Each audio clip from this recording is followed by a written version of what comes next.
up, y'all? Prince Sports here. Don't forget to comment, like, subscribe, and all that other good stuff. All right. We just saw a lot of preseason action from some championship contending teams. You saw the Clippers, you saw the Lakers, you saw the Milwaukee Bucks, you saw the possible AFC, the Blazers, with Carmelo Anthony and them boys.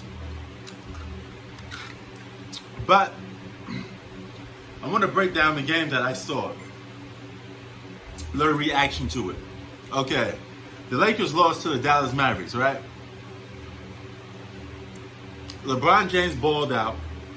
He only missed 2 shots, played 15 minutes. AD did the same. Only missed 2 shots, played about the same minutes. Now, I think the Lakers could have won that game. They only lost by 4. But here's the thing, they could have won that game if AD and LeBron stayed in the game longer. Now, if you're a Lakers fan, to all you Laker fans out there, that should worry you. You should be worried about that, because if LeBron and AD don't play 40 plus minutes, they can't beat the Clippers. You notice when the Clippers play, they win, but when they win, it seems a little more easier, more smooth, system runs a little better. Is because I think the Clippers are a better team than the Los Angeles Lakers. From top to bottom, I think the Clippers are better. And I think the Clippers will beat the Lakers in the 7-game series. I've been saying that for quite some time now. For the simple fact that that bench seems to be the deciding factor for the Clippers. And I think the Lakers made a couple mistakes. One is by signing J.R. Smith. He hasn't played basketball in quite some time, so he's more rusty. And then they signed Dion Waiters, another J.R. Smith, but a frantic J.R. Smith. A guy that takes a lot of bonehead plays, a lot of bonehead shots. So that supporting cast off the bench is not that impressive for the Lakers, really.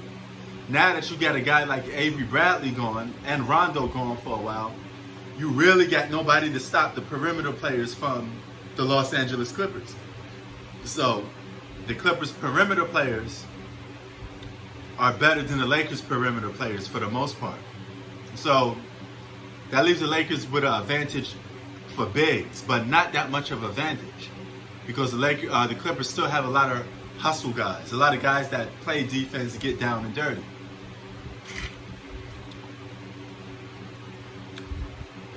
With that being said, Clippers gonna beat the Lakers this year, guys.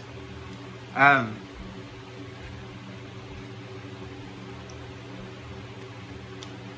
think a lot of people are going to be throwing J.R. Smith under the bus, calling him names, when the ending result comes down to that. Because LeBron James ain't playing. He said today that he's in championship mode. And he promised a lot of stuff, but he's been talking a lot of talk.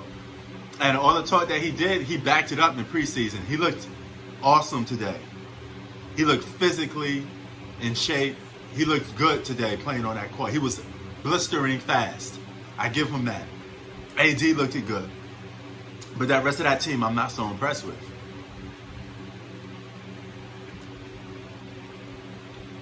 The Clippers, on the other hand, I'm impressed with them from top to bottom. Kawhi Leonard could play 27 to 30 minutes a game, and the Clippers still will have an edge over the Lakers a little bit. He don't have to play as much as LeBron does. That says a lot. It says an awful lot. So, I know what you're going to say. It's just one preseason game. But when you observe games and you looking at it, you can see the difference between the Lakers and Clippers. And it's the same thing I've been telling you. It's the bench and the supporting cast. The Clippers have a better supporting class than the Lakers.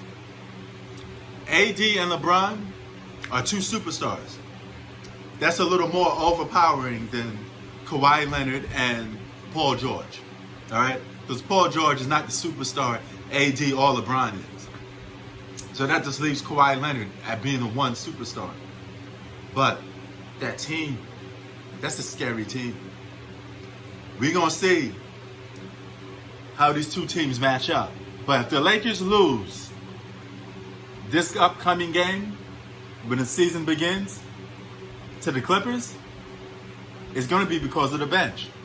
If the Lakers lose this series between the Clippers, it's going to be because of the bench. Press Sports out. Peace.